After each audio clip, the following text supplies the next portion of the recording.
Welcome back to Talks with Tal, the podcast with real conversations that break down how different businesses actually run. Welcome back to Talks with Tal, the podcast where we have real, honest conversations about what building a real business actually looks like, without all the filters, without the performance. And today I want to do something a little bit different. I am essentially going to be sitting across from two versions of myself today. The Tal who spent years in the trenches performing success she had not quite earned yet. And then the Tal who's sitting in this chair right now, who's finally stopped performing and started owning every single move and every conversation that she has. And I want to be clear about something before we go any further. This episode is not just for the person who is struggling and trying to find their own footing in business. This is equally for the person who has already built something significant. The investor, the operator, the entrepreneur who by every external measure has figured it out. Because what I'm going to talk about today lives in all of us, regardless of what our bank account says or what our business looks like from the outside. This is not a therapy session. This is a business conversation between people who have been in the trenches and who know what it actually costs to build something real. So every business that exists today started the same way, not with a business plan or a perfect pitch or a fully funded launch. It started with a person that's sitting somewhere with an idea and felt almost too big to say it out loud. And then the very quiet, terrifying voice in the back of their head asking the same question that every builder asks, whether they want to admit it or not. What if the idea is actually good, but I'm not the person who can actually make it make sense to others? Not the fear that the concept was wrong, but the fear that they personally didn't have what it takes to make other people believe in the vision also. And that fear does not discriminate. It actually sits in the chest of the massage therapist who's taking on her first few clients or opening her own studio for the first time. And yes, it also sits in the chest of those CEOs closing those 7-figure deals all the time, right? It is universal. And it's a tax of building something from nothing. And anyone who tells you they never felt this is lying through their teeth, because that just means that they've actually never risked anything real. I have reinvented myself professionally more times than people would like to be comfortable admitting. Interior designer, fitness coach, network marketing, now building leverage income model that generally I believe is one of the most intelligent business decisions that I've made my entire career. Every single one of those pivots started with that same fear. And every single one of them also taught me something that made the next move even smarter or bolder or more creative and more aligned with who I actually am. So for a long time, I operated on a belief that was completely destroying me and everything I was trying to build. The lie that I told myself was this: if I showed people what I thought they wanted to see and said what I thought they wanted to hear, that they would believe it was true and they would want what I have, right? So I curated everything, the posts, the captions, the carefully chosen words designed to make the people like and trust me.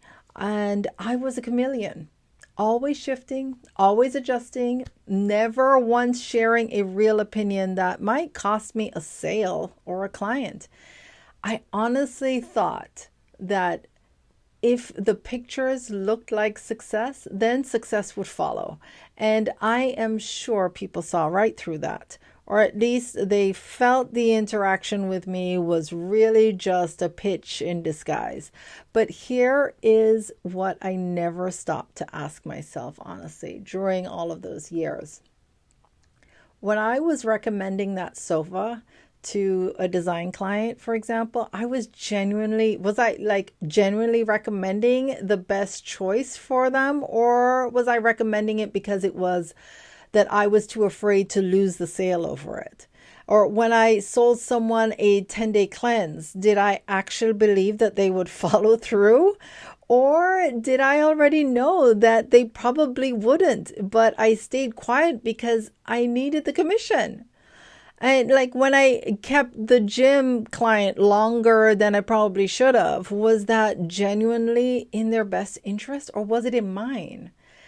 I never actually sat with those questions because my entire focus, you guys, was do what you have to do. Don't lose the sale. And focusing on that, not losing rather than genuinely serving, was the thing that made every single transaction feel hollow for me. And most likely for them too. What I had was passion, because these things had genuinely affected my own life, my own body, my own home, my own health. But passion that something worked for you personally is completely different from conviction that it is the right thing for that person sitting across from you. Conviction means you believe without question that what you have solves their specific problem, and you're willing to say so clearly, even if it costs you the sale. That conviction I did not have. So I faked it.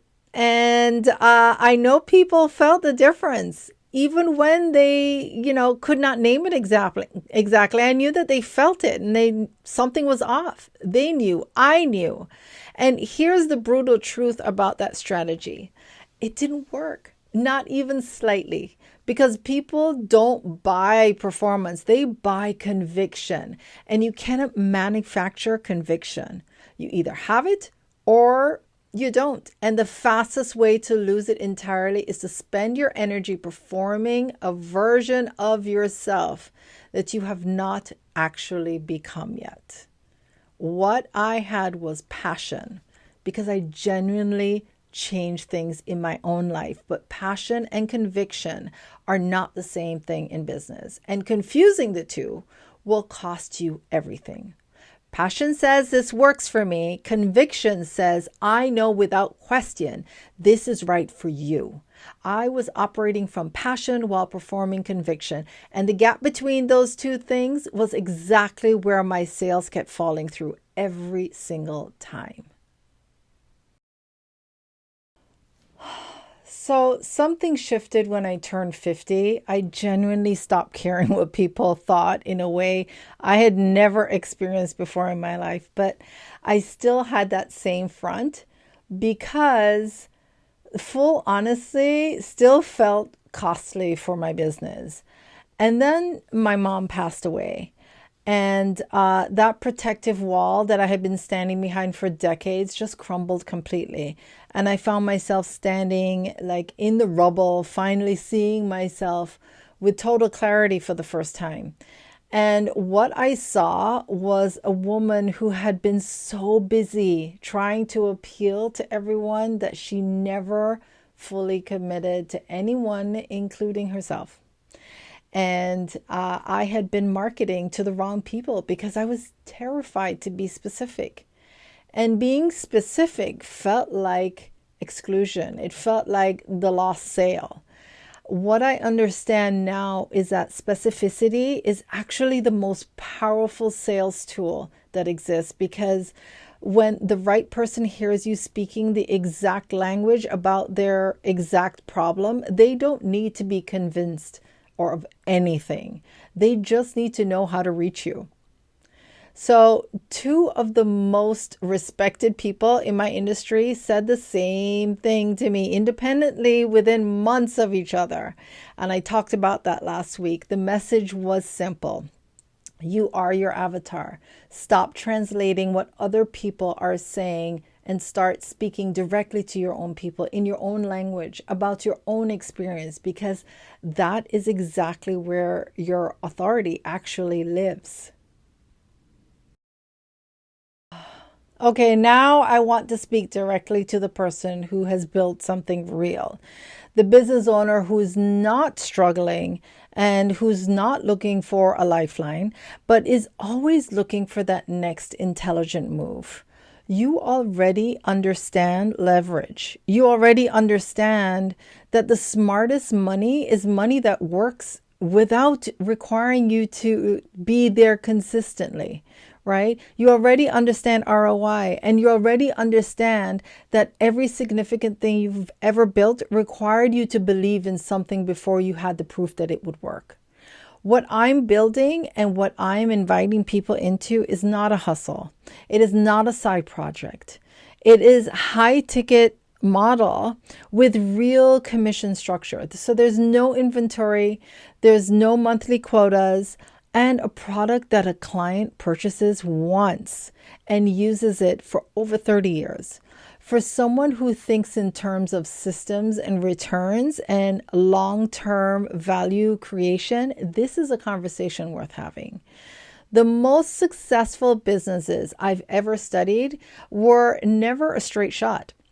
They were trials and errors and losses and reconstructions, everything that taught the builder something they could not have or learned it another way. Look, I've lived that story multiple times across multiple industries. Okay. Every single reinvention brought me closer to the thing that makes the most sense and creates the most impact.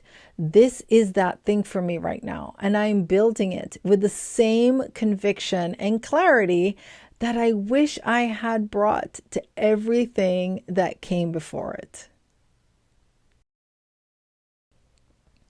So wherever you're sitting right now in your own building journey, whether you are just sharing or starting to build or pivoting and expanding to something already successful, I want you to sit with this one question, okay? Are you operating from conviction, or are you still performing a version of yourself that you think other people need to see before they will take you seriously? Because the moment you drop the performance and step fully into the mission is the moment that everything starts to move differently. This is the conversation that I'm committed to having on this podcast every single week with real people who are building real things and who are done pretending that the path was just clean.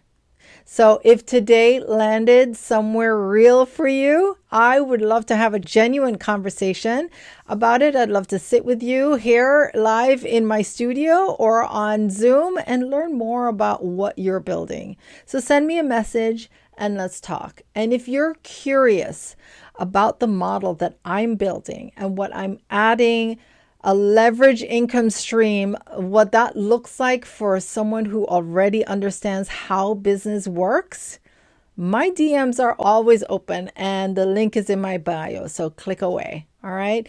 This is Talks with Tal, and I thank you for being here. So until next week, walk good and take care. Mwah.